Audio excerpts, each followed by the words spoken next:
베트남 성지로 주목받는 봉화군에 리태조의 동상이 들어섰습니다.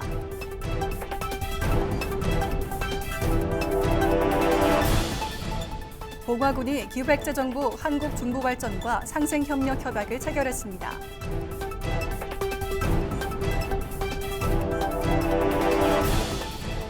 봉화군 의회가 제274회 임시회를 열었습니다.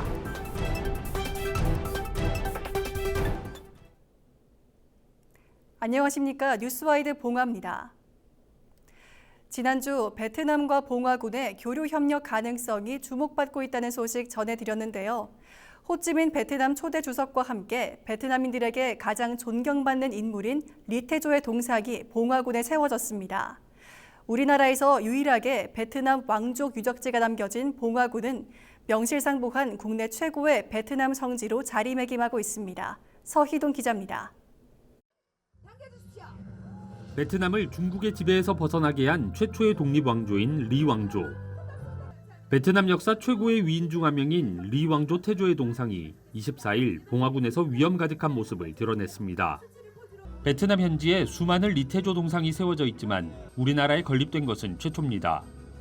호암퐁 베트남 문체부 차관과 부호 주한 베트남 대사는 봉화군에서 리 왕조의 새로운 역사가 시작된다며 크게 환영했습니다. 우리나라에 머무는 베트남인 500여 명도 자리를 찾아 뜻깊은 순간을 함께했습니다. 베트남 수도를 하노이로 옮긴 지 1015년 된 해에 이렇게 한국의 동상을 모시고 된 것은 굉장히 저희한테 큰 힘이 됩니다. 그래서 저희가 왕 모시고 있는 봉화는 앞으로 베트남 사람들이 많이 찾아올 겁니다. 리태조의 후손인 이용상 왕자는 800여 년 전 리 왕조가 역성혁명으로 붕괴할 당시 고려로 피신의 성씨를 부여받았고 지금도 화산 이씨로 이어지고 있습니다. 이용상의 13대 후손인 이장발은 임진왜란 당시 전사했는데 그를 기리기 위해 1750년에 세워진 충효당은 국내 유일의 베트남 유적지입니다. 충효당 바로 옆에 리태조 동상까지 들어서면서 봉화군은 그야말로 베트남인들을 위한 성지가 됐습니다. 세계적으로 유일무이한 베트남을 위한 공간이며 베트남 본국뿐 아니라 국내에서도 주목을 하고 있으며 문화 관광의 핵심으로 중심이 되어 많은 해외 베트남인들이 방문하여 참배하고 공감할 수 있는 계기가 되었으면 합니다. 동상 제막에 앞서 베트남과 한국의 전통미가 더해진 다문화 커뮤니티 센터에 지붕 기와를 올리는 상냥식도 열렸습니다. 양국의 정부 관계자들이 행사에 참석해 봉화군이 추진하는 K-베트남밸리 조성이 국가적 사업으로 확대됐음을 시사했습니다. 이것은 지자체가 할 수 있는 규모의 일이 아닙니다. 그래서 양국 정부 차원에서 일을 해야 된다고 생각을 하고 저는 국회에서 한베트남 우호 설린 증진을 위한 법적, 제도적, 예산적 지원들을 아끼지 않겠습니다. 봉화군은 K-베트남밸리를 단순한 관광지가 아닌 다채로운 문화교류의 장으로 만들겠다는 각오입니다. 앞으로 우리 봉화군은 전 베트남인들의 생활의 중심지로 만들어져 나갈 것입니다. 그분의 교육, 문화, 예술, 의료, 또 일자리 모든 분야에 걸쳐서 우리 봉화군이 중심이 되겠습니다. 오는 2033년까지 2천억 원의 사업비를 투입하는 봉화군의 K-베트남밸리 조성 사업. 점차 높아지는 베트남 정부와 국민의 관심으로 성공에 대한 기대감이 커지고 있습니다. 헬로티비 뉴스 서희동입니다. 봉화군이 기획재정부 한국중부발전과 함께 상생소비 활성화를 위한 상생협력 업무협약식을 개최했습니다. 이번 협약은 지방 활성화를 위한 상생소비 촉진 방안의 일환으로 추진됐습니다. 협약식에는 정부와 공기업, 지역주민 대표 40여 명이 참석해 중앙과 지방 간 협력의 출발을 함께했습니다.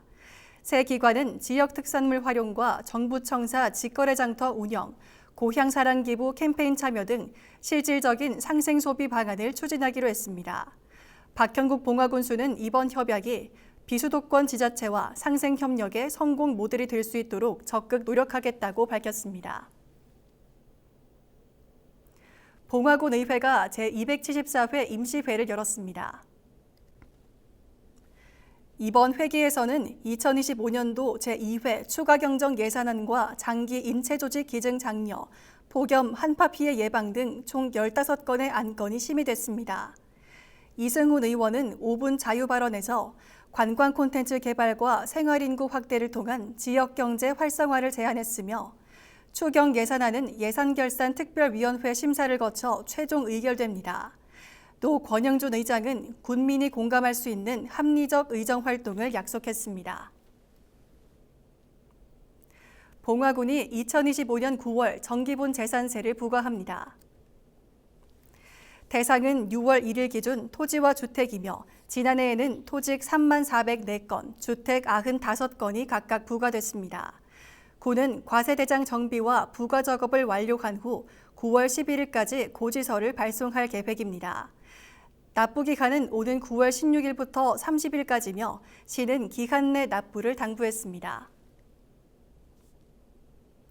봉화군이 오는 9월 12일까지 복지 사각지대 해소를 위해 4차 대상자 발굴 조사를 실시합니다. 조사 대상은 고독사 위험이 있는 1인 가구와 여름철 취약계층, 독거 노인 등입니다. 군은 명예사회복지공무원 등 인적 안전망을 활용해 복지 사각지대를 발굴하고 저소득층 긴급 지원 등 민관 복지 서비스를 연계할 계획입니다. 봉화군이 최근 공무원 사칭 계약 사기 사례가 증가함에 따라 소상공인과 군민들에게 각별한 주의를 당부했습니다. 최근 봉화군 내에서도 공무원을 사칭해 물품 납품을 요구하는 사기 피해가 발생해 경찰에 신고된 것으로 알려졌습니다. 군은 전화만으로 거래를 재촉하거나 공문서 없이 진행하려는 경우 특히 주의해야 한다며 반드시 기관에 직접 확인할 것을 강조했습니다. 또 의심 사례는 경찰이나 소상공인 시장진흥공단에 즉시 신고해 추가 피해를 막아야 한다고 밝혔습니다. 봉화군이 2025년도 봉화 외시버선길 함께 걷기 행사 참가자를 모집합니다. 모집 기간은 9월 19일까지며 선착순 300명으로 마감됩니다. 행사는 오는 10월 12일 오후 2시 국립백두대간 수목원 일원에서 열리며 봉자 페스티벌과 연계해 롱코스 14km와 숏코스 7.2km 두 가지 코스로 진행됩니다. 참가비는 1인당 만원이며 행사 당일 봉화 사랑상품권 5,000원이 환급됩니다. 신청은 외시버선길 홈페이지를 통해 가능합니다. 봉화군이 2025년 하반기 영농부산물 안전처리 지원 사업 신청을 오는 9월 12일까지 받습니다. 지원 대상은 고추대나 깻대 등 밭작물 부산물 파쇄가 필요한 관내 농가며 선정된 농가에는 파쇄 지원단이 직접 방문해 작업을 진행합니다. 다만 최근 2년 내 과수 화생병이 발생한 지역 주변 1km 이내 과수원은 지원에서 제외됩니다. 군은 이번 사업을 통해 영농 부산물의 불법 소각을 줄이고 농업 환경을 안전하게 유지할 계획입니다. 이상으로 뉴스와이드 봉화를 모두 마칩니다. 시청해주신 여러분 고맙습니다.